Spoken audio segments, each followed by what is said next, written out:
ब्रह्मादिभ्यो ब्रह्मविद्यासम्प्रदायकर्तृभ्यो वंशऋषिभ्यो महाभ्यो नमो गुरुभ्यो नमः।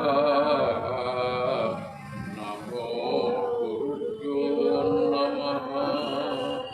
सर्वोपप्लवरहित प्रज्ञानघन प्रत्यगतो ब्रह्मैवाहमस्मि अहं पदार्थरहितः। दत्तात्रेयसमारम्भः दत्तरामावधूतमध्यमः सदानन्दनागमाङ्गपर्यन्तः वन्दे गुरुपरम्परा।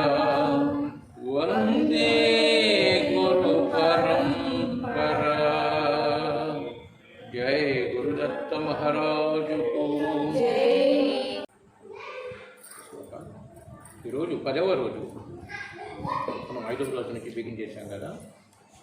రోజు 10వ రోజు ఉన్నదండి శ్లోకం మళ్ళీ ఒకసారి అందరూ చూడండి.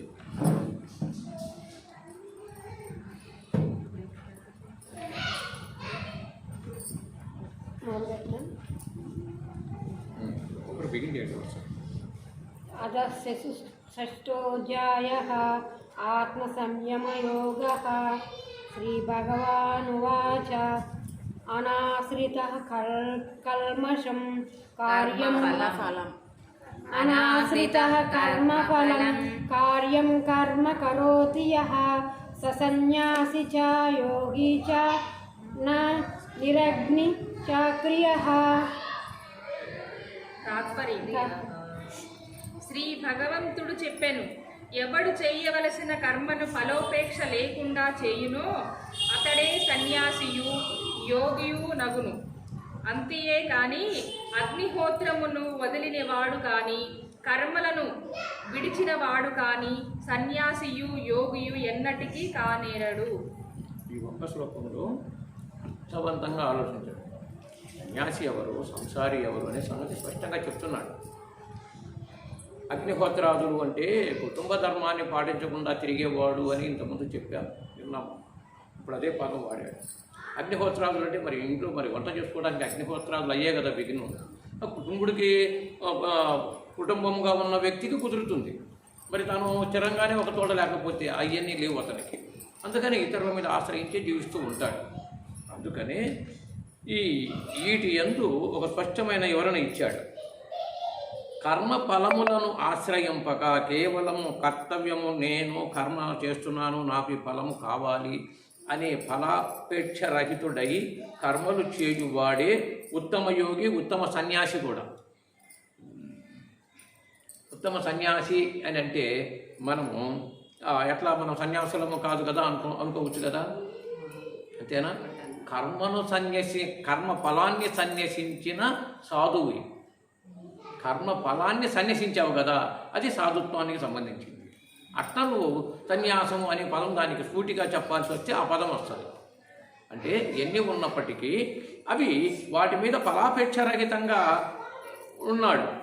అట్టివాడే సన్యాసము అంటే ఏ కర్మ ఆమెల అంటని దోషము అంటని నిజమైన సన్యాసి అనే పదము వస్తే మళ్ళీ మనము రాజయోగులముగా ఉండి సన్యాసం అనే పదం ఎలా మనకు సరిపోతుంది? ఇప్పుడు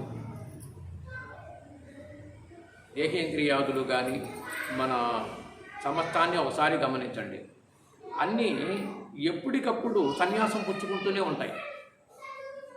సన్యాసము అంటే ఇంద్రియాలకు మనకు వ్యవహారికములు భోజనమే చేస్తున్నాం, కొద్దిగా ఎక్కువైతే ఇంక వద్దు అంటాం. అంటే దాన్ని సన్యసించినట్టుగా అది వద్దు అన్నప్పుడు సన్యసించాం. దాన్ని సంసారం వద్దు అన్నప్పుడు సన్యసించారు, అంతేగా. అంతగానే ఏమైనా ఉందా? ఇప్పుడు కూడా నువ్వు వద్దన్నావు కదా. ఇప్పుడు ఏదైనా ఎక్కువైతే వద్దు అంటాం, వద్దు అంటాం. అయితే అన్నిటికన్నా వద్దు అనేది ఏది అంటే కేవలము ఈ యొక్క సంపదల విషయములోనే అనలేడు, సంపద విషయంలోనే అనలేడు. అప్పుడు ఆ సంపదలు కూడా తనకు సంప్రాప్తమైన దానికి తను చేయున కర్మలకి మీదనే అది సంప్రాప్తంగా భావించి ఈ శారీరక ధర్మం వరకే చేస్తున్నాడు గనక మిగతా వాటిని సన్యసించాడు. ప్రత్యేకంగా కోరకుండా ఊరుకుంటమే సన్యసించటం. అందుకని మన దేహము కూడా చివరిలో ఒక్కొక్కటి సరిపోకుండా అన్ని ఆరోగ్యపరంగా అన్ని చెడ్డాము, ఏది తిన్నా సరిపోదు, అన్నీ సన్యసిస్తున్నాయి. దేహేంద్రియాలు సన్యసిస్తున్నాయి లేదా? మతాన పడినప్పుడు ఏం పని చేస్తున్నాయి? అందుకనే సన్యాస ధర్మాలు శారీరక ధర్మాలు 4. సన్యాసిని ప్రత్యేకంగా ధర్మం అంతకుముందు చెప్పుకున్నాం. సన్యాసము అనేది ఉపంగా మధ్యలో వచ్చిన పదము. మొట్టమొదట పదం లేదది. మొట్టమొదట సన్యాసం అనే పదం లేదు. దేవతల నుంచి బ్రహ్మర్షులకు ఎవరికి కూడా సన్యాసం అనే పదం లేదు. అందరికీ సంతానం ఉన్నది. సంతానం ఉన్నప్పుడు సన్యాసం అనే పదం లేదు. కానీ అది వ్యవహారికంగా తర్వాత వచ్చింది అన్నదే ఆ పదం. అంటే మధ్యలో వచ్చిన పది అట్టట్ట సంచరిస్తూ ఉంటుంది అని భావిస్తే ఇప్పుడు బాల్యము, యవనము, కౌమారము, వృద్ధాప్యమే సన్యాసం, అంతేనా? ఇప్పుడు అన్నిటి మీద ఇంకా విరక్తి కలుగుతూ వెళ్ళిపోతూ ఉంటుంది దేహం. ఎక్కువ ఏదన్నా ఒక ముద్ద అన్నం ఎక్స్ట్రా తిన్నా సరిపడదు. అంటే ఈ దేహానికి ఆశ్రమ ధర్మాలు 4 ఉన్నాయి. ఏది? బాల్యము బ్రహ్మచర్యం, రెండవది గృహస్థ ధర్మం, మూడవది వానప్రస్థ ధర్మం. ఏదో పిల్లలు పెద్దవాళ్ళు అయ్యారు, వాళ్ళకు మంచి చెడ్డలన్నీ చూసాము, వాళ్ళుగా మనల్ని ఏదో కాస్త మనకున్న అనుభవం మీద వాళ్ళు వచ్చి మనల్ని పెద్దవాళ్ళతో సంప్రదించాలి, ఈ విషయం గురించి మనకు తెలియదని అంటే మంచి సలహా చెప్పి నీకొచ్చి నువ్వు ఊరుకోండి. అంతేగాని అట్లా లేని వ్యక్తి ఏమవుతాడు? కుటుంబంలో కూడా తగాద పడుతూ ఉంటాడు. ఏది బిడ్డల మీద నేను చెప్పిన మాట వినటం లేదు, వాళ్ళు అంతమో అనేక రకాలుగా రోధిస్తూ ఉంటారు. నీవు నీ యొక్క తత్వం అయిపోయింది. వాళ్ళు పెద్దవాళ్ళు అయ్యారు, పెళ్ళిళ్ళు అయ్యారు, వాళ్ళ పని వాళ్ళు చూసుకుంటున్నారు. వాళ్ళకు నువ్వు అవసరమై ఉంటే సంప్రదించు. నీ దగ్గరికి వస్తే నీ మాట వాళ్ళు వినలేదని ఘోషిస్తూ ఉంటుంది మనసు, అదే తప్పు, అది అధర్మం కింద లెక్క. అంటే వానప్రస్థము అంటే వచ్చి ఆ వ్యక్తిని ఏదైనా వాళ్ళుగా సలహాలు అడిగితే చెప్పటం, లేకపోతే నాయన ఇది అది అని కొంత అనుభవం వాళ్ళకి తెలియకపోతే చెప్తే వాళ్ళ సందర్భం. కొద్దిగా అమాయకుడే ఉంటాడు, మంచి కొడుకు అయితే అడుగుతాడు, వచ్చి అమాయకుడు ఉంటాడు అడగడు, వాడు అమాయకుడు అని తండ్రి వెళ్ళి చెప్పచ్చు, తల్లి వెళ్ళి చెప్పచ్చు, ఇది మంచి ఇది చెడ్డ అని, అంతవరకే. అంతేగాని అక్కడ వాళ్ళతో పేజీలు పెట్టుకోను, వాళ్ళతో తగాదాలు పెట్టుకోను, లేకపోతే అనేటువంటి హింసగా జీవనం చేసుకుంటూ ఉన్నాడా ఆ వ్యక్తి? తాను ఈ ధర్మాలకు వ్యతిరేకంగా నడుస్తున్నాడు. లాస్ట్ది వానప్రస్థము, సన్యాసాశ్రమం, 4వది సన్యాసాశ్రమం.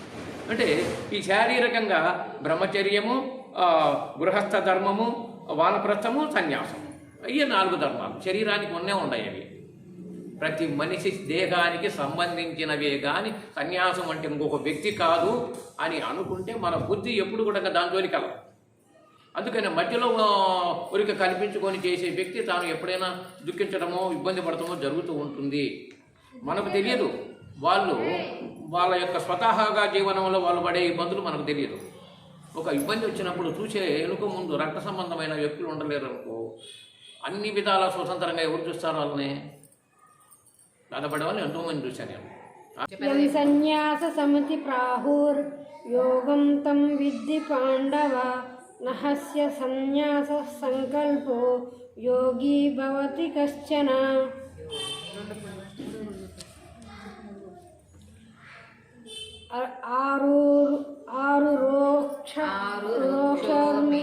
యోగం కర్మ కారణముచ్యతే యోగారూఢస్య తస్యైవ సమః కారణముచ్యతే.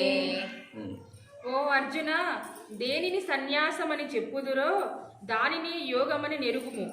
ఏలయనగా కామాది సంకల్పమును వదిలినవాడు ఎవ్వడను యోగి కానేరడు. యోగమును ఎక్కదలంచిన మునికి కర్మ సాధనమనియు దానిని బాగుగా ఎక్కినట్టి మునికి ఉపరితి సాధనమనియు చెప్పబడినది. తర్వాత రెండో శ్లోకం కూడా చదివారు కదా, చదివేసారు కదా. అంటే అర్జున, సన్యాసము అని పిలువబడినది యోగము. ఇందాక సన్యాసం అనే లక్షణాలు చెప్పా. ఇట్లా సహజంగా ఉండాలి. సన్యాసం అనేసరికి ఇంకొక సన్యాసం మీద పడి మన ఆలోచన మనసు పనిచేస్తుంది. అలా ఎప్పుడు పనిచేయమాకండి. ఇప్పుడు సన్యాసం అనగా ఒక సన్యాసిని కాషాయ గుడ్డలు ఇస్తున్నాయని గుర్తుకొచ్చాడు మనకు. అలా గుర్తు చేయమాకండి. సన్యాసము అని అంటే ఇతర విషయాల మీద అన్నిటిని కూడా సన్యసించి ఉండటం. ఇప్పుడు ఒక ఆయన అస్త్ర సన్యాసం చేశాను అంటాడు, నేను యుద్ధం చేయను ఇక, అస్త్ర సన్యాసం. అట్లాగే మన మనసు అనవసరమైన విషయాల మీద సన్యసించటం, అదే సన్యాసం అనుకో. అప్పుడే హాయిగా ఉంటావు నువ్వు. లేకపోతే ఎందుకుంటావు హాయిగా? మనశ్శాంతిగా ఉండలేము. మనశ్శాంతిని చెప్పుకున్నాను కదా నిన్న. మనశ్శాంతి అంటే విషయాలను సన్యసించాం. అవి సన్యసించామనే స్వభావం రావాలి. కానీ అందులో సన్యాసం అనేసరికి కాషాయ గుడ్డలు కట్టుకున్న వాళ్ళందరినీ ఆలోచించడం అనేది మంచిది కాదు. అలా ఎప్పుడు చేయమాకండి. అలా కాకుండా అది అట్లా ఉండటమే యోగం. యోగం ఏమిటి? అది యోగం. నీకు అది యోగంగా మారుతుందంటూ సంకల్ప త్యాగము చేయని వాడెవడను యోగి కాలేడు, సన్యాసి కాలేడు. సంకల్ప త్యాగాలు చేయని వాడు యోగి కాడు, సన్యాసి కాడు, రెండూ కాడు. దేనికి పనికిరాడు. రెండో దాంట్లో ఏంటి? అరు వృక్షోర్మునోర్యోగం కర్మ కారణముచ్యతే. అరు వృక్షు అనగా విద్యాభ్యాసములో ఒక్కొక్క మెట్టు ఎక్కుతున్నాడు. మెట్లు ఎక్కుట అయ్యప్ప స్వామి కదా 18 మెట్లు ఎక్కాలన్నట్లు. అరు వృక్షోర్మునోర్యోగం అంటే యోగారూఢ స్థితి. ఈ యొక్క సడు చక్రాల నుంచి కానీ సహస్రాల నుంచి కానీ ఒక్కొక్క మెట్టు ఇది ఎక్కడానికి ప్రయత్నం చేస్తున్నాడు. పొందగోరు వాడు అనగా యోగారూఢ స్థితి పొందగోరు మననశీలుడైన పురుషునకు నిష్కామ కర్మ చరణము వలననే యోగ ప్రాప్తి కలుగుతున్నది. యోగారూఢుడైన పురుషునకు సర్వ సంకల్పరాహిత్యమే మోక్ష ప్రాప్తి అనికి మూలమై ఉంటుంది. ఆరూఢ స్థితి అంటే నీ యందు నీవో ఆలోచించడం ఆరూఢ స్థితి. ఆ అనే అక్షరానికి ఒకసారి అర్థం తెలుసుకోండి. ఆ అంటే ఏది అంటనిదని దాని లెక్క. ఆ అంటే ఏది అంటదు, అది దానికి. ఆ అనే శబ్దము దేన్ని అంటదు? ఆకారం మొట్టమొదటిది ఓంకారానికి బీజాక్షరం. అది ఎప్పుడు ఉంది. అది దేన్ని అంటుకొని ఉంది? ప్రత్యేకంగా ఒకదాన్ని అంటుకొని ఏమైనా ఉందా? తనకు తానుగా ఉంది. తనకు తానుగా ఉండి మళ్ళీ మనలో కూడా పనిచేస్తానే ఉంది. మన అందరి ఎందుకు పనిచేస్తుంది? తనకు తానుగా ఉంది. అంటే దేనిని అది స్వయంగా అంటుకొని లేదు. అందుకని ఆలో ఒక ప్రత్యేకత అది గమనించాలి. తర్వాత యదా హినేంద్రియార్థేషు న కర్మస్వనుషజ్యతే సర్వసంకల్పసన్యాసీ యోగారూఢస్తతోచ్యతే. ఉద్ధరేదాత్మనాత్మానం నాత్మానవమసాదయేత్ ఆత్మైవ హ్యాత్మనో బంధుః ఆత్మైవ రిపురాత్మనః. ఇప్పుడు శబ్దాది విషయములందును కర్మలందును ఆసక్తి నుండడో సమస్త సంకల్పములను విడిచిపెట్టునో అప్పుడు మనుజుడు యోగారూఢుడని చెప్పబడును. తన్ను తాను ఉద్ధరించుకోవలెను, తన్ను అధోగతిని పొందించుకొనకూడదు. ఏలయనగా ఇంద్రియములంబును జయించినచో తనకు తానే బంధువన్న, జయింపనిచో తనకు తానే శత్రువు అగును. ఇక్కడ ఇంద్రియ భోగముల యందును కర్మల యందును ఆసక్తుడు అనగా అనేక విషయాల మందు ఎప్పుడు ఆసక్తి కలిగి ఉండటం, మనకు ఇంకా ఉన్నతి చాలక ఏదేదో గొప్ప గొప్ప ఎన్ని కావాలని కోరుకుంటూ ఉండటం.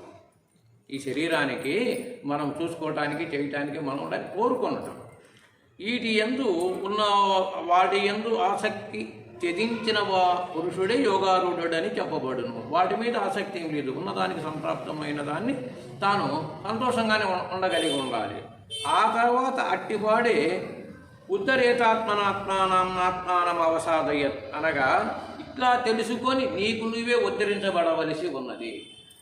దీని సందేశం అది. ఈ రకంగా నువ్వు తెలుసుకుంటున్నావు కదా, అప్పుడే నీకు నువ్వే ఉద్ధరించబడాలి. సరే, ఉద్ధరించబడనంటావా? నీ మనసే నీకు శత్రువై ఉంటుంది. నీ మనసే నీకు శత్రువై ఉంటుంది, లేదా నీ మనసే నీకు బంధువై కూడా ఉన్నది. బంధువై ఉన్నది అదే, శత్రువై ఉన్నది అదే. అనగా లేని విషయాలు మనకు అవసరంగా మనకు అందనివి పొందనివి అన్నీ కూడా ఊహిస్తూ ఉంటుంది మనసు. దానివల్ల మనసు కావచ్చు, మన సంకల్పాలు కావచ్చు కలుషితం అవుతాయి. ఆఖరికి ప్రాణం కూడా మరణం చెందుతుంది. ప్రాణం ముందు మరణం. మనసుకు ప్రాణానికి ఎప్పుడు సంబంధం ఉంది? మనసుకు ప్రాణానికి సంబంధం. ఇప్పుడు మనసు ద్వారానే ఏడవటమైనా, నవ్వినా, భయపడినా, ఇంకా ఏదైనా వచ్చినా అన్నిటికీ మనసే కారణం. మరి ఆ మనసును, ప్రాణాన్ని అల్లకల్లోలం చేయడానికి మనసే కారణం. ఇక బుద్ధి దమాయించి కొద్దిగా మనకు శాంతింపజేస్తూ ఉంటుంది, ఏదన్నా కొద్దిగా ఆలోచిస్తూ ఉంటుంది. కానీ ఎవరి ప్రారంభం వాళ్ళది, ఎలా ఉంటే ఎలా జరుగుతుందని బుద్ధి కంట్రోల్ చేస్తూ ఉంటుంది, మనసు అంటే ఒప్పుకోదు. అందుకని మనసు ప్రాణాన్ని కూడా పాడు చేసి మలినం చేస్తుంది. అందుకని విషయాదులు వీటికి అన్నిటికీ తనకు తెలియకపోతే ఇది ఎంతనే గాంధీ గారు అంతటి వాడు భగవద్గీతనే నేను చూసుకుంటూ వచ్చాను, నా యొక్క మార్గదర్శకం ఈ భగవద్గీతే అన్నాడు. అట్లాగే మనము కూడా అది చూసుకుంటా, లేకపోతే గురువును పెద్దను ఎవరైనా ఆశ్రయించి దాని గురించి సమాధానం తెలుసుకున్నట్టు ముందు ఆ భావన కలిగి ఉండటం మంచిది. బంధురాత్మాత్మనస్తస్య ఏనాత్మైవాత్మనా జితః అనాత్మనస్తు శత్రుత్వే వర్తేతాత్మైవ శత్రువత్. రెండోది కూడా జితాత్మనః ప్రశాంతస్య పరమాత్మ సమాహితః శీతోష్ణ సుఖ దుఃఖేషు తదా మానయోః. ఎవడు వివేక వైరాగ్యములచే తన మనస్సును తాను జయించుకును, అట్టి జయింపబడిన మనస్సు తనకు బంధువు పగది నుండును, అనగా ఉపకారము చేయును. జయింపనిచో అది ఏ శత్రువు పగది నుండును, అంటే అపకారము చేయును.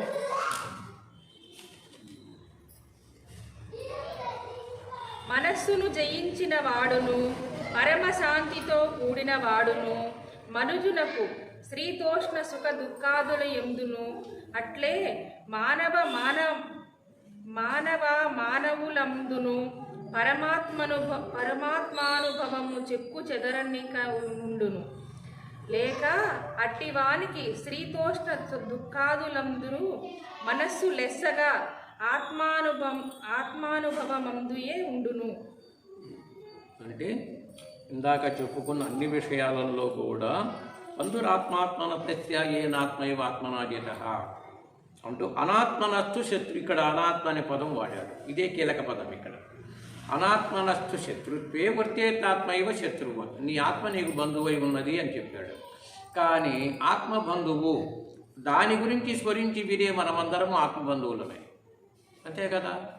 ఇప్పుడు ఆ మార్గంలో ఉన్నప్పుడు అది ఆ మార్గం విడిపో ఒక మార్గంలో ఉండే వాళ్ళకు బంధువులు ఉంటారు. ఎవరెవరి కోవకు చెందిన వాళ్ళు ఎలా జరుగుతున్నారు సమాజంలో, అట్లాగే ఇక్కడ ఆత్మబంధువులు అనగా ఆత్మ యొక్క తత్వాన్ని పరిశీలన చేసుకున్నాం, దీనికి సంబంధించి ఉంటాం. అట్లా కాకుండా అప్పుడప్పుడు మళ్ళీ ఉండి కూడా పరిపక్వత పొందక అనాత్మనస్తు శత్రుత్వే వర్తేతాత్మైవ శత్రువత్. ఇప్పుడు అనాత్మనగా ఏది? అది నీకు శత్రువు అన్నాడు. అంతకుముందు మనసును గురించి సంబోధించాడు. ఇప్పుడు మళ్ళీ అనాత్మ అనే పదం వాడాడు. అనాత్మ అంటే ఏది, ఏమని అర్థం చేసుకుంటున్నాడు? 24 తత్వాలతో కూడుకున్నది కదా అనాత్మ అంటే. అనాత్మ అంటే 24 తత్వాలతో కూడుకున్నది అనాత్మ. సరే, ఇంకా ఏమన్నా గుర్తుందా ఎవరికన్నా? మనసు కూడా అనాత్మే కదా. ఏది అంటారు? సరే, ఏదో ఒకటి అనండి. అంటే ఇంకా దాని యొక్క పరిపక్వత, అనాత్మ అనే దానికి నిర్వచనం ఉండాలి. అది ఒక తత్వ విచారంలో వస్తుంది, అది మంచిదే, చెప్పుకుంటాం. కానీ వ్యావహారికములు నీవు దాని ఒక్కటే తెలుసుకొని ఉన్నావు అనుకో, వ్యావహారికములు చాలా పొరపాట్లు పడి మళ్ళీ అనాత్మ సహవాసంతోనే ఉంటాం. ఏదైతే చైతన్యరహితంగా ఉన్నదో అంతా అనాత్మే. డబ్బు కానీ, రూపాయి కానీ, బంగారం కానీ, ఇళ్ళు కానీ, వస్తువులు కానీ చైతన్యరహితం. పిలిస్తే పలికే హృదయం ఉన్నదా? ఒకటే జడ్జిమెంటు. నువ్వు పిలిస్తే పలికే హృదయం దానికి ఉందా? లేకపోతే అనాత్మ, ఉంటే ఆత్మ. ఇప్పుడు అర్థమైందా? రూపం ఉన్నది, కనబడుతున్నది, హృదయం లేకుండా ఉన్నది, అది ఏది? ధర్మజ అని వీరి ధర్మ సందేహాల్లో కూడా అడిగాడు. యమధర్మరాజు అడుగుతాడు. అంటే ఏమన్నాడు? శిలలో పిలిస్తే పరిగే హృదయం లేదు, ఏవైతే ఉన్నాయో అన్నీ అనాత్మలే.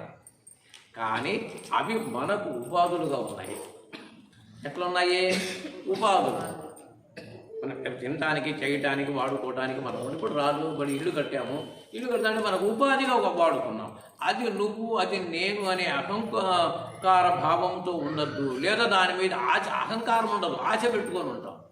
నాది నాది అని ఆశ. ఆశ అనే పాశమునను జిక్కి భ్రమచెంది నేనరి దాసుడను మోక్షమెటు దక్కి హత్తుకొని విషయేంద్రియముల మత్తుడై తెరించుచుండిన సత్యముగా నిన్నాత్మలో నక్షత్రముగా నెటు కాన నేర్చును పాహిమాం శ్రీరామ రఘురామ అని రామకీర్తన పాడుతూ ఎంత గొప్పగా పాడాడు చూడు. కీర్తన పాడుకోబోతున్నాం. ఇది ఆశ అనే పాశమునను జిక్కి భ్రమచెంది నేనరి దాసుడను మోక్షమెటు దక్కి హత్తుకొని విషయేంద్రియముల మత్తుడై తెరించుచుండిన సత్యముగా నిన్నాత్మలో నక్షత్రముగా నెటు కాన నేర్చును పాహిమాం శ్రీరామ రఘురామ. విషయం ఎప్పుడు విషయాల మీద ఆలోచన. ఇవన్నీ కూడా అనాత్మలే. ఆఖరికి దేహమే అనాత్మ. 25 తత్వాలతో 24తో కూడితే అనాత్మయే. ఇది కలేబరం అని చెప్పుకున్నాం కదా. కృష్ణుడు అంతటి వాడినే వర్ణించాడు కలేబరం అని. అలాంటప్పుడు అంటే ఏనాడికైనా అనాత్మగా మారే వస్తువు ఇది. ఇప్పుడు చైతన్యం ఉంది, దీన్ని చైతన్యపరిచి నడిపించింది ఏదో దానికోసము ఈ భావనలో ఉండవు, ఆత్మభావనలో. అది నీవై ఉండవు. ఒకవేళ ఎందుకని అంటే అసలు నువ్వనే ఉనికి దాని మీదనే ఉంది. ఇది కాకపోతే ఇంకొకటి శరీరాలు చొక్కాలు దొడుగుతుంది, మార్చుకుంటానికి ఈ దేహాలను అర్జున అని చెప్పాడు కనుక ఆ భావన చెయ్యాలి మనం. ఆత్మ దానికోసమే అది మనమై ఉన్నాం కనుక, నాకు నేనై ఉన్నాను కనుక దానికోసం మనకు ప్రాధాన్యత ఇవ్వాల్సి వచ్చింది. మిగతా అన్నీ అనాత్మలే. ఇక సహజంగా వ్యావహారికములు పిలిస్తే పలికే హృదయము లేని అన్నీ అనాత్మల కింద లెక్క. ఒకవేళ ఇక్కడ బలమైన మాట ఇంకొకటింటే ఇంక జీవితంలో మీరు కూడా ఇంకొక ఆలోచనకి ఎక్కడికి పోకుండా వీరబ్రహ్మం గారు చెప్పింది ఏంటో తెలుసా? చిల్లర రాళ్ళకు మొక్కుచుంటే చిత్తము చెడురా ఒరే వరే ఒక్కడైనా సర్వేశ్వరుని నీవు ఒక్కడైన ఆ పరమేశ్వరుని నీ అంతరంగమున స్మరించితే సరే. ఆ ఒక్కడే ఉన్నాడని చెప్పి స్మరించు, దానికి నువ్వు ఒప్పుకుంటా. నువ్వు చిల్లర రాళ్ళ మీద పడి మొక్కుతూ ఉంటే నీ చిత్తం చెడిపోయింది. ముందు చిత్తము చెడురా వరే అంటూ ఇలాంటి కీర్తన ఒక వీరబ్రహ్మం గారు స్వయంగా పాడాడు. మరి వీరబ్రహ్మం గారి యొక్క గుళ్ళు కట్టి ఆరాధిస్తున్నాం. ఆ సద్గురుమూర్తిని ఆరాధించడంలో అత్యంత అవసరం. కానీ ఆయన చెప్పిన మాట వినలేదు ఎవరు. అంటే ఆయన దేనికి ఏ సాంప్రదాయంలో వచ్చాడని మనకు ప్రత్యక్షంగా ఉన్నా, ఎన్ని బోధలు ఉన్నా, ఎన్ని చేసినా దాన్ని వ్యతిరేకించి ఆయన్ని మళ్ళీ పేరు చెప్పుకుంటా ఉంటాం. చెప్పుకొని అవన్నీ ఆ వ్యవహారం వ్యతిరేకించడం వల్ల ఏమైనా ఫలితం, అట్లా ఆరాధించే వాళ్ళు ఏమైనా మంచి ఫలితాలు పొందారా అంటే ఫలితాలు పొందలేదు. ఎక్కడ కూడా 100కి 100 మార్కులు మైనస్.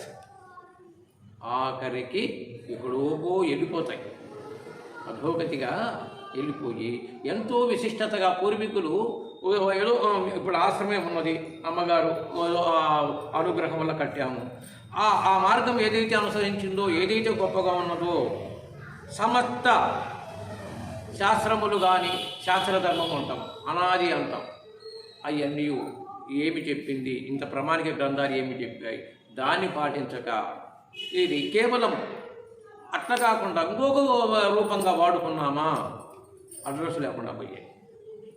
చుట్టుపక్కల పెద్ద పెద్ద ఆశ్రమాలు ఉన్నా ఏదైనా కొంతైనా ఇప్పుడు భగవన్నామన్నాను, దానికోసమైనా పాటుపడిన వ్యక్తి అయినా కొంతవరకు ఆశ్రమాలు, పీఠాలు, సాంప్రదాయాలు, వంశ పరంపరలు నిలబడ్డాయి.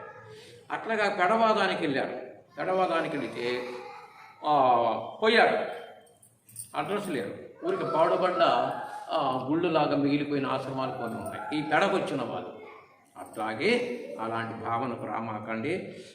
అట్లా కాకుండా మనసును, ఇంద్రియములను, శరీరములను జయించి జీవుడు తనకు తానే మిత్రుడు. అట్లా జయించిన జీవుడు అనగా చైతన్య స్వరూపుడు. పిలిచే పలికేవాడు జీవుడే. ఎవరు పలుకుతారు? దేవుడు అంతటా ఉన్నాడు, ఆయన ప్రత్యేకంగా పలకడు. పిలిచే పలికేవాడు ఎవడు? జీవుడే కదా. జీవుడు ఉంటే పలుకుతాడు. ప్రాణం కొద్దిగా ఉన్నా మన బంధువులు వెళ్ళి పలుకుతారా కానీ ఏదో పాపం పలుకుతున్నాడా లేదా, అందులో ఉన్న జీవాత్మ నువ్వు వచ్చావా, అది దాన్ని సంతోషపడతానా లేదా, మంతాన పడినప్పుడు, తుది శ్వాస వదిలేటప్పుడు కూడా మనం పలకరిస్తే ఎంతో ఆనందపడుతున్నారు. అట్లాగే జీవుడు, వాడు పిలిచే పలికేవాడు, ఆడు దేవుడు, జీవుడే దేవుడు. ఆ దేవుడు పోయాక దానికి విలువ లేదు, ఇది ప్రత్యక్షంగా మనకు కనపడుతుంది కనుక అట్టి భావన తెలుసుకొని ఉండండి. తర్వాత జ్ఞాన విజ్ఞాన తృప్తాత్మ కూటస్థో విజితేంద్రియ యుక్త ఇత్యుచ్యతే యోగి సమలోష్టాస్మ కాంచన సుహృనిత్మాత్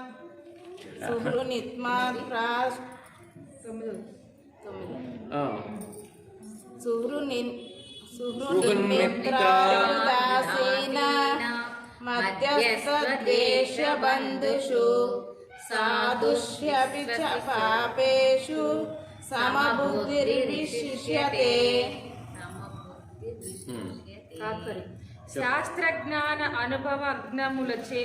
అనుభవజ్ఞులచే తృప్తి నొందిన మనస్సు గలవాడును, నిర్వీకారుడును, ఇంద్రియములను లెస్సగా జయించిన వాడును, మట్టిగెడ్డ, రాయి, బంగారము అను మూడింటిని సమముగా చూచువాడును యోగారూఢనని చెప్పబడును. ప్రత్యుపకారము కోరకయే మేలునర్చిన వారియందు, ప్రతిఫలమును గోరి మేలు చేయువారియందు, శత్రువులయందు, తటస్థులయందు, మధ్యవర్తులయందు, ద్వేషింపబడదగిన వారియందు అంటే విరోధులందు, బంధువులందు, సజ్జనులందు, పాపులందు సమముగా కలిగియుండి వాడే శ్రేష్ఠుడు. ఈ శ్లోకానికి ముందు మొదటి ఆ శ్లోకానికి మళ్ళీ చదువు. అక్కడ ఇందాక చెప్పుకున్న దానికి సమాధానం ఉంది పూర్తిగా. శాస్త్రజ్ఞాన అనుభవజ్ఞులచే తృప్తి నొందిన మనస్సు గలవాడు, నిర్వీకారుడును, ఇంద్రియములను లెస్సగా జయించిన వాడును, మట్టిగెడ్డ, రాయి, బంగారము అను మూడింటిని సమముగా చూచిన వాడును యోగి అంటే యోగారూఢుడని చెప్పబడును. అంటే ఇవన్నీ సమముగా చూసుకో, అది మనకు ఉపాధిగా ఉన్నదని చెప్పా. నీవు జీవించడానికి ఉపాధులుగా ఉన్నాయి, అంతేగాని దాని మీద ఆశలు పెంచుకొని అదే నేను అనుకొని అక్కడ మమేకమై ఉండి ఆశపాశాలతో ఇరుక్కుంటాం. శాస్త్రజ్ఞానము తెలిసి అంటే శాస్త్రజ్ఞానం ఇందాక చెప్పాను కదా, ఏదైనా వస్తే మనం దాని గురించి తెలుసుకోవాలి అని అట్లాగా అలాంటి భావన. జ్ఞాన విజ్ఞాన తృప్తాత్మ కూటస్థో విజితేంద్రియ. జ్ఞానం అంటే ఇప్పుడు వింటున్నారు మీరందరూ, మళ్ళీ దాన్ని స్వానుభవంగా తీసుకోవడం. స్వానుభవంగా వాళ్ళు చూశారు కదా, మనం కూడా అలా ఉండాలి కదా అని ఒక స్పృహ రావడం, అది స్వానుభవ జ్ఞానానికి వస్తుంది. అప్పుడు కూటస్థో విజితేంద్రియ. కూటస్థుడు అనగా అంతఃకరణాలు కానీ అంతరేంద్రియాలు కానీ నీ జీవుడు కానీ మొత్తం కూటస్థానికి వస్తుంది. ఇప్పుడు మన కుటుంబం అంతా అందరము ఏ భేదాలు లేకుండా ఒకరికొకరు ఆనందంగా పనులు చేసుకుంటా ఉంటే ఒకప్పుడు ఉన్నాయి సమైక్య కుటుంబాలు, ఉమ్మడి కుటుంబాలు ఉన్నాయి. ఎంత ఆనందంగా ఉన్నారు, అట్లా బాగా ఆనందంగా ఉన్నారు. అట్లాగే ఈ దేహేంద్రియాది సముదాయాన్నంతా అట కూటస్థుడిగా నువ్వు చేసుకుంటే నీవు పరమానందంగా ఉంటావు. ఆ కుటుంబంలో అప్పుడు అలా ఉన్నదో అది కొంతవరకే సాగించగలము, లేదు అది వాళ్ళ అందరి మీద ఆధారపడి ఉంది. మనం బాగుండాలని అవతల వ్యక్తి వ్యతిరేకించాడు, ఏం చేస్తాము, తీరిపోతాం. కానీ నిన్ను నువ్వు వ్యతిరేకించుకోవాల్సిన పని లేకుండా నువ్వు ఉన్నావు అనుకో, ఇంకా నిన్ను నువ్వేం వ్యతిరేకించుకుంటావు? జ్ఞానం నీకు పూర్తిగా అందినప్పుడు నిన్ను నువ్వు వ్యతిరేకించుకుంటావా? తెలియకపోతే ఏదైనా పొరపాటు జరుగుతుంది. అంతేగాని నీకు తెలిసాక నిన్ను నువ్వు వ్యతిరేకించడం అనేది నీకెందుకు వస్తుంది? నీకు ఇంకా ఏ లోటు ఉందంటే ఇక అంతకన్నా గొప్ప యోగి లేడు, గొప్ప జ్ఞాని లేడు అని చెబుతూ అట్టివాడు ఎలా ఉండాలంటే అన్నిటి మీద సమభావము అన్నాడు. అంటే బంగారము కానీ మట్టి గడ్డ కానీ అంటే ఇవన్నీ మనకు ఉపాధులుగా ఉన్నాయని చెప్పానే, అవి మనకు అనుకూలిస్తాయి. ఇందాక చెప్పా, ఇది దైవికము, ఆ ఉపాధులయ్యో మనకు అనుకూలిస్తాయి. ఎంతకయ్యే మనకు అనుకోకుండా మనం మంచి వాళ్ళని కానీ తీసుకెళ్తాయి.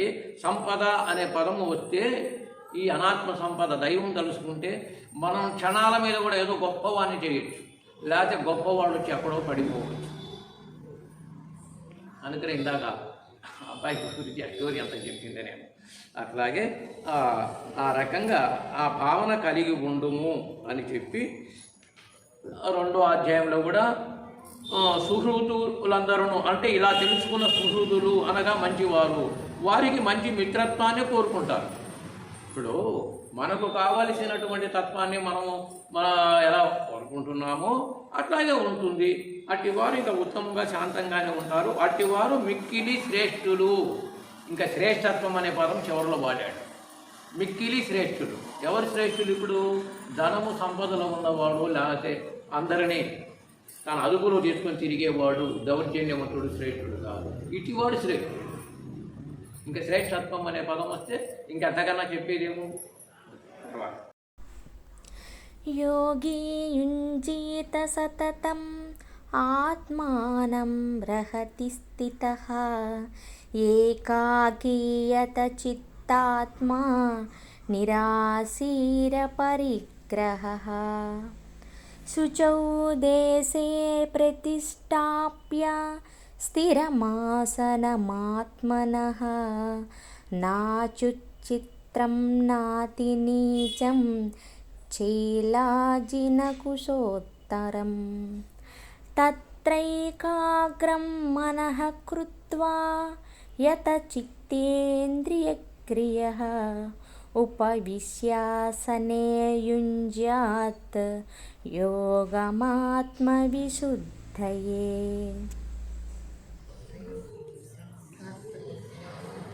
ధ్యాన యోగమును అభ్యసించు యోగి ఏకాంత ప్రదేశమున ఒంటరిగా నున్నవాడై మనస్సును దేహేంద్రియములను స్వాధీనమర్చుకొని ఆశలేని వాడై ఓరుల నుండి ఏమియూ స్వీకరింపక ఎల్లప్పుడూ మనస్సును ఆత్మయందే నెలకొల్పుచుండును.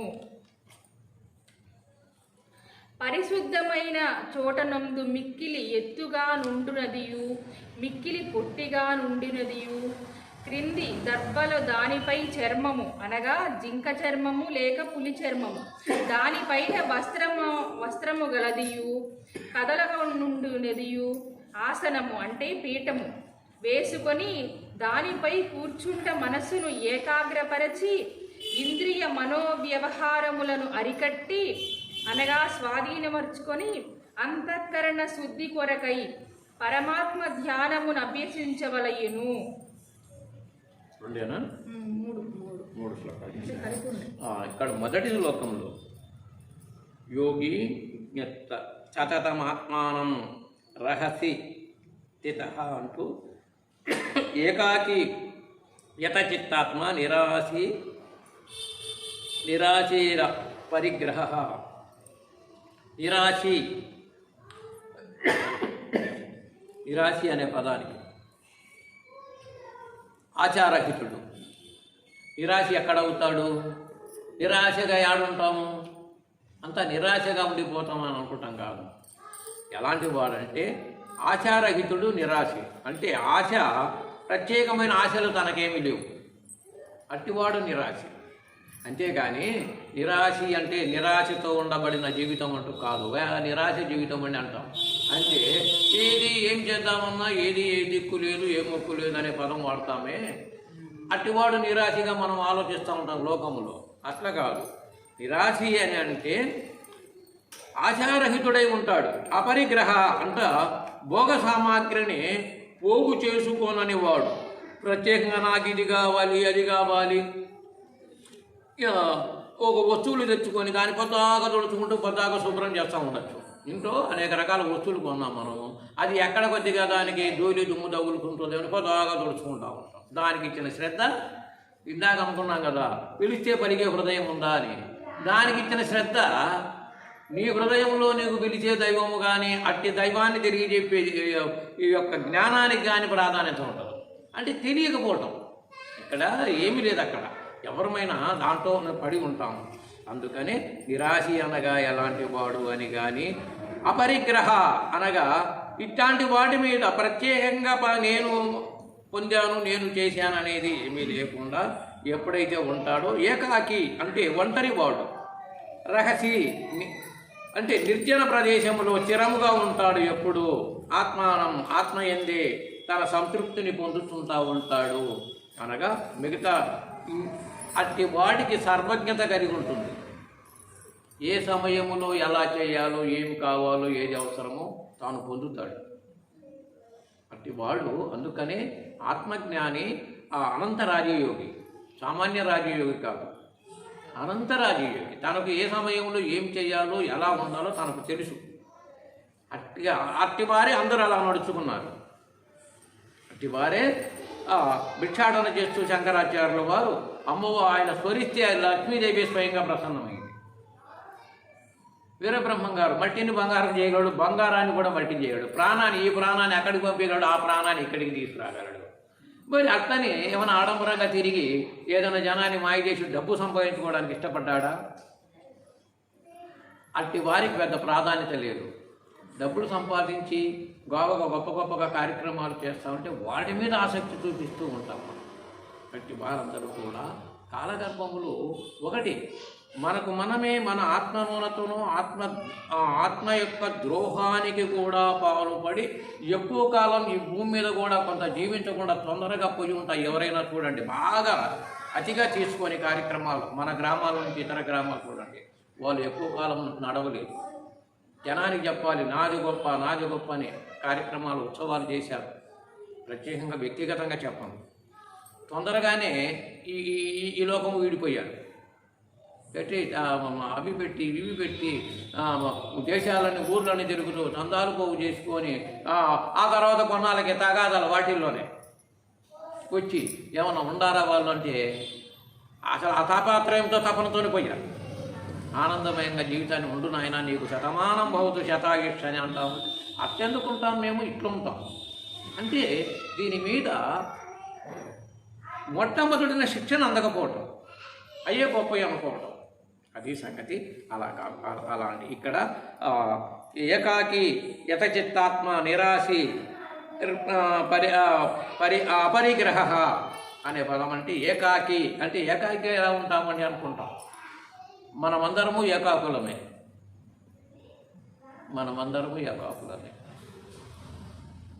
అది మనకు అవసరం వచ్చినప్పుడు తెలుస్తుంది. ఎట్లా?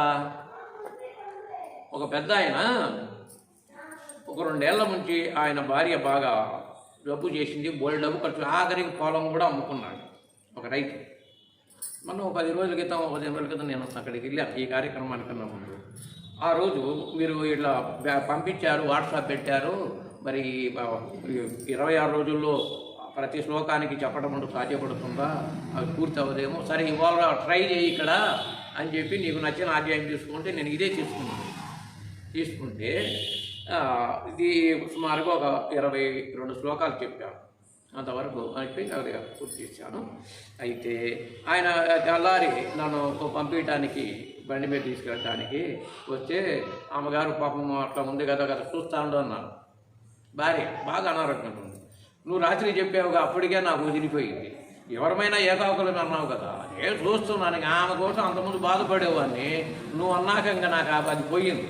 చూస్తాము, ఇంకా అంతగానే ఏం చేస్తాము పొద్దాక. ఆమె దారి అది, నా దారి నాకు చేసేది ఆయన పెద్ద ఆయనే. కానీ ఇప్పుడు ఎన్నాళ్ళంటే ఎందుకంటే పొలం కూడా అమ్మి ఖర్చు పెడుతున్నా, ఇంకేం చేయాలి నేను? అంతే కదా, బాధేస్తుంది కదా. కష్టపడి సంపాదించింది, లేదా పిల్లలు ఉండాలి, మనవడు ఉన్నాడు, వాడికి కూడా లేకుండా ఈ మొంతాన్ని పెడతాను, ఇవికే తప్పులు సరిపోతున్నాయి నాకు. నువ్వు ఏకాకి అన్నాక బాగా అర్థమైంది నాకు. ఎవరికి వాళ్ళం ఏకాకి, ఒకరు పోయినా ఒకరు బతుకుతున్నావా లేదా? ఒకరు పోయినా ఒకరు బతకటమే ఏకాకివే కాదా? ఇంకా ఆ మాటతో ఒకటి అర్థమైపోవాలా? ఊరికి ఉన్నట్టుగా కలుపుకుంటున్నామే కానీ ఏకాకులమే అందరము కూడా అని నాకు మొత్తం రాత్రి వదిలిపోయిందండి. ఇంకేమి కారణం ఏంటి? బాధపడ్డాడు, పొలం అమ్మేశాడు, అంత బాధాకరంగా ఖర్చు పెడుతున్నాడు, ఆ మార్గం బాగుపడదు, ఇంకా మంచానే. ఏంటంటే నువ్వు చెప్పాక భలే తీర్పు జరిగిందిలే నాకు అని అన్నాడు. అట్లాగే సరే, ఇంక 2 శ్లోకాలు చెప్తే ఎంత అయింది? 2 శ్లోకాలు 10 అయ్యాయా? సరే, జై శ్రీకృష్ణ పరమాత్మకు. ఆపండి, ఆపితే మళ్ళీ అనేక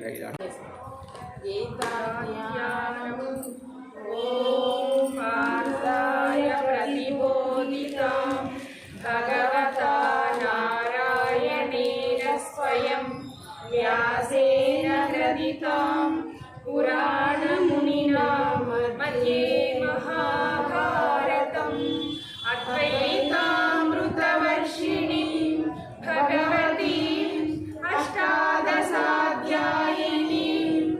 అంబా త్వామనుసందదామి భగవద్గీతే భగవద్వేషిణీం భగవద్గీతే భగవద్వేషిణీం నమోస్తుతే వ్యాస విశాలబుద్ధే ఉల్లారవిందయనపత్రనేత్ర येन त्वया भारततैलपूर्णः प्रज्वालितो ज्ञानमयः प्रदीपः ब्रह्मण्यपारिजाताय स्तोत्रवैर्यकल्पाणये ज्ञानमुद्राय कृष्णाय गीतामृतसिहे नमः सर्वोपनिषदो गावो दोग्धा गोपालनन्दनः पादो वत्सः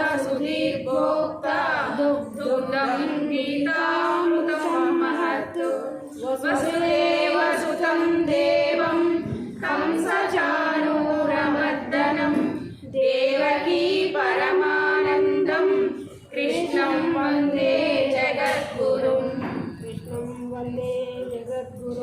జై శ్రీకృష్ణ పరమాత్మకు.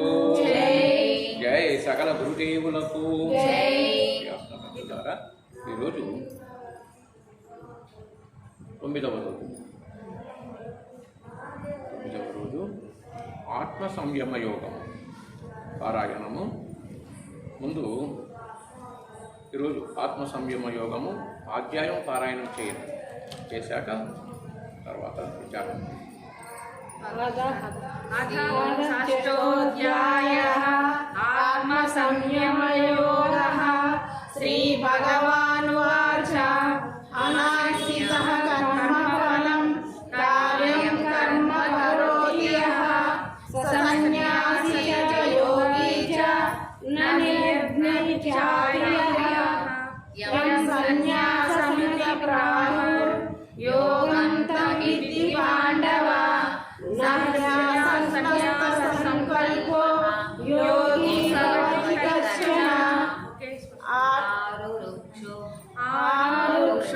ఆరుక్షోర్యోగం కర్మకారణముచ్యతే యోగారూఢస్య తస్యైవ శమః కారణముచ్యతే యదా హి నేంద్రియార్థేషు న కర్మస్వనుష్ఠతే సర్వసంకల్ప సన్యాసి యోగారూఢస్తతోచ్యతే ఉద్ధరేదాత్మనాత్మానం నాత్మానమససేత్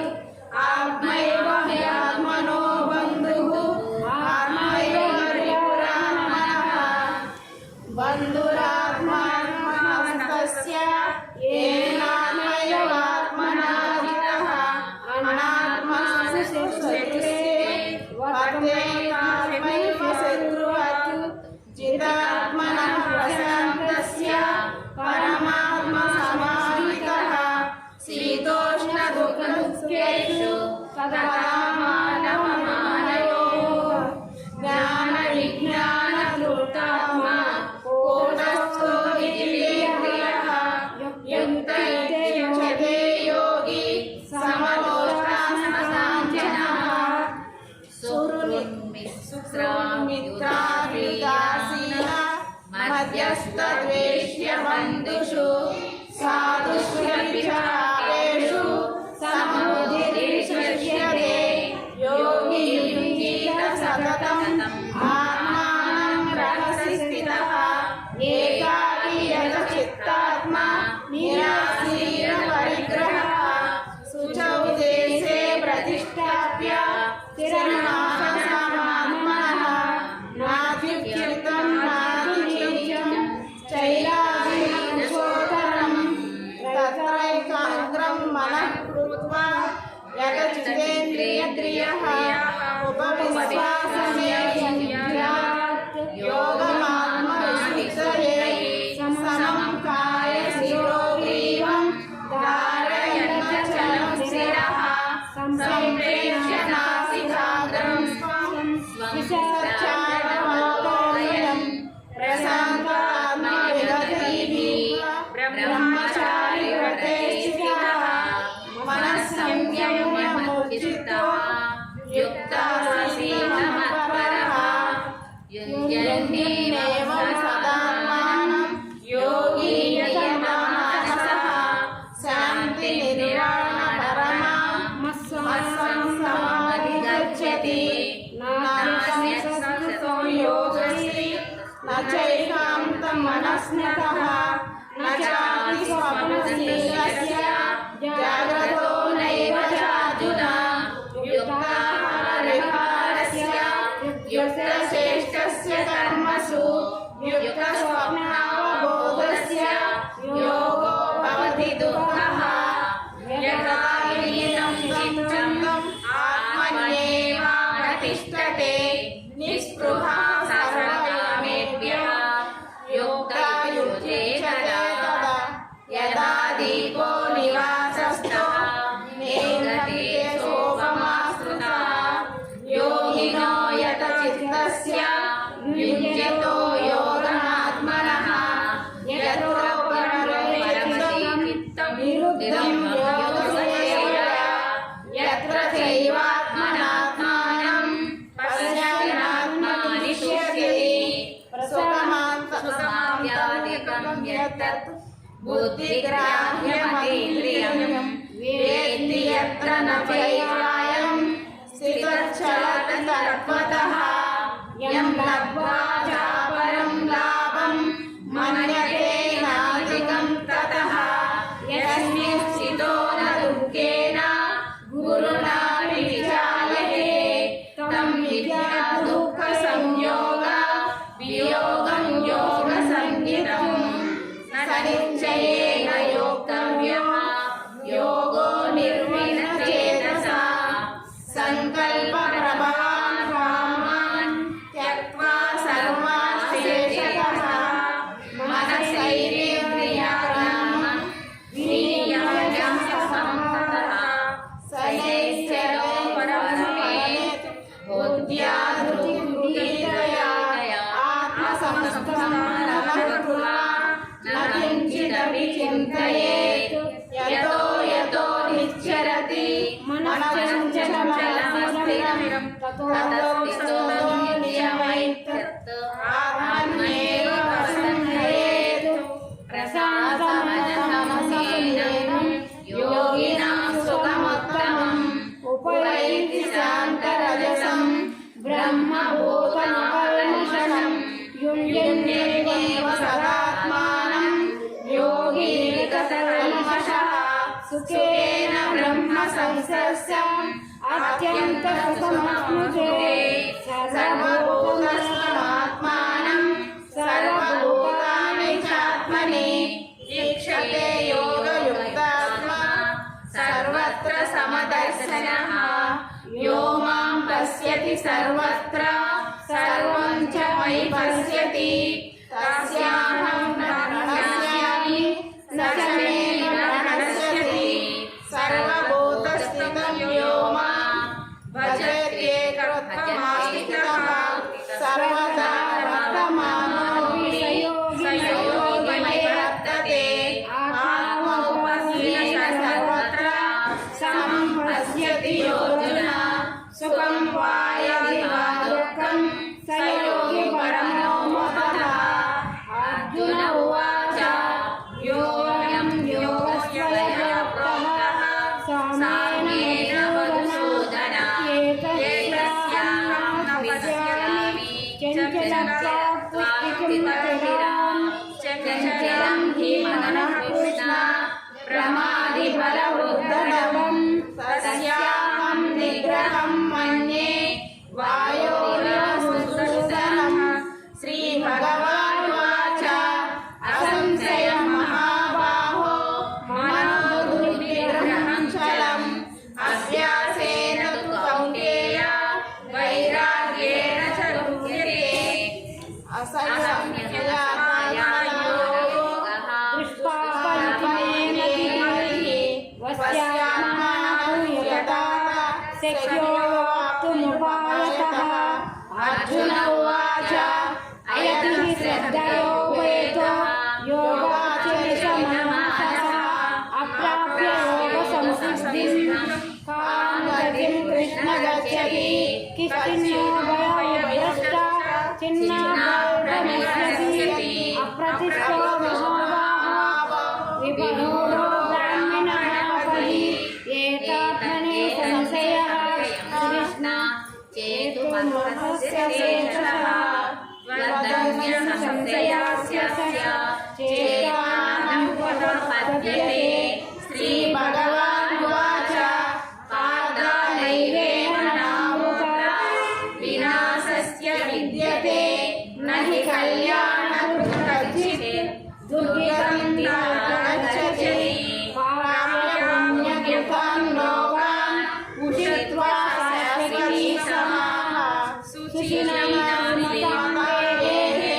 योगदर्शो विजायते अथवा योगिनामेव कुले भवति धीमताम् एतद्धि दुर्लभतरं लोके जन्म यदीदृशं तत्र तं बुद्धिसंयोगं लभते पौरुषेहिकं यतते च ततो भयः संसिद्धौ कुरु नन्दन पूर्वाभ्यासेन कालेन क्रियते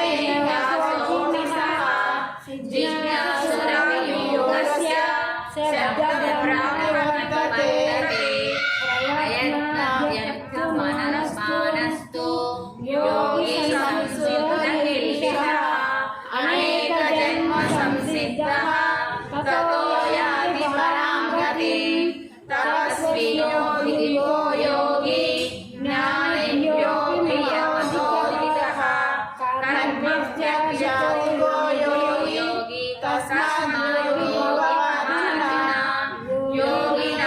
योगिनामभिषतेषां मद्गतेनान्तरात्मना श्रद्धामर्जते यो मां स मे युक्ततमो मतः इति श्रीमद्भगवद्गीतासु उपनिषत्सु ब्रह्मविद्यायां योगशास्त्रे श्रीकृष्णार्जुनसंवादे आत्मसंयमयोगो नाम षष्ठोऽध्यायः।